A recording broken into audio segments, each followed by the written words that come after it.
आज मैं बहुत खुश हूं बेटे। कनिका के साथ शादी करके तुमने मेरी इज्जत, मेरे परिवार की इज्जत और मेरी बेटी की इज्जत बचाकर बहुत बड़ा एहसान किया। और ये जानते हुए उसके बावजूद तुमने इतना बड़ा फैसला लिया, उसके लिए बहुत बड़ा दिल चाहिए बेटे। आज मैं कह सकता हूं कि मुझे बहुत गर्व है मेरे दामाद पर। अरे करण, लेकिन ये सब हुआ कैसे? कनिका कहाँ मिली तुम्हें और प्रकाश के साथ? बहुत लंबी कहानी है भैया।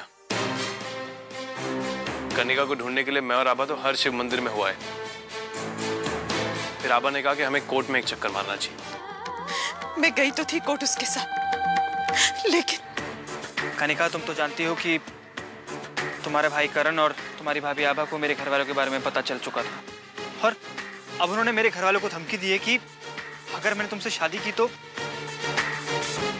क्या निखिल? तो वो मुझे और मेरे पेरेंट्स को किसी झूठे केस में फंसवा देंगे। कनिका, मेरे पेरेंट्स जेल से आ सकते हैं। हमारे घर वाले बहुत बड़े लोग हैं, तुम्हारे पापा बहुत ही बड़े वकील हैं। मैं उनसे अकेले नहीं लड़ सकता। जानता था कि हमारे रिश्ते में ऐसे हालात आ सकते हैं। सोचा था कि तुम कुछ पैसे या गहने घर से लेकर आओगी तो कुछ हो सकता है, पर तुम तो खाली हाथ आ गई। कनिका, बिना पैसे के मैं मजबूर हूं, कमजोर हूं मैं। अब कुछ नहीं हो सकता। ये शादी नहीं हो सकती, ये शादी नहीं हो सकती, ये शादी नहीं हो सकती। और वो तो अच्छा हो कि वर्मा अंकल हमें कोर्ट में मिले और हम लोग सही टाइम पे कनिका के पास पहुंच गए।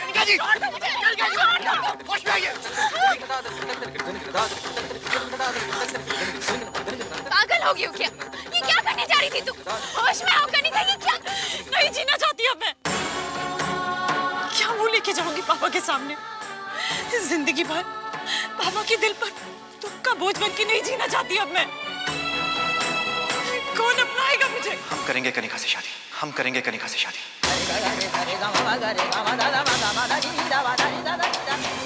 प्रकाश भैया, मैं माफी चाहता हूँ आपसे। नहीं, मैं नहीं चाहता कि आप इसकी गलतियों का भुगतान करें। मैं नहीं चाहता कि कोई भी मजबूरी में आकर आप इससे शादी करें। नहीं करण, नहीं। हमें लगता है कि कनिका जी को अब सही और गलत की पहचान हो गई है, और हमारे माता पिता ने हमें सिखाया है कि अगर हमारे किसी फैसले से किसी की जिंदगी बच सकती है तो वो फैसला गलत नहीं हो सकता। उस समय हमें लगा कि कनिका और प्रकाश भैया की बात को और नहीं उलझाना चाहिए, इसीलिए हम लोग सीधे मंदिर चले गए और इन दोनों की शादी करा दी। तुम्हारा दिमाग चल गया था क्या कनिका, जो उस फटीचर के साथ शादी करके आ गई? तो और मैं क्या करती भाभी? ये सब उस आभा का किया धरा है। ये सब उसने इसलिए किया क्योंकि उसकी नजर स्वर्ण भवन पर है। तू देख, उसने पहले करण से शादी की है ना? अब तेरी शादी अपने भाई प्रकाश से करवा दी। उसने तेरा फायदा नहीं बेटा, अपना फायदा देखा है। तेरी तो बस मजबूरी का फायदा उठाया उसने।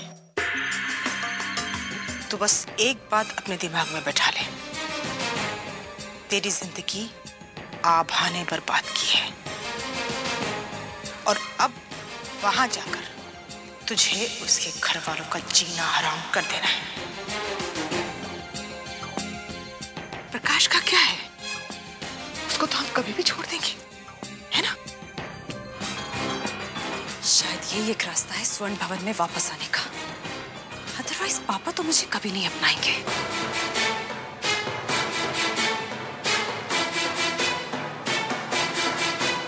रुक,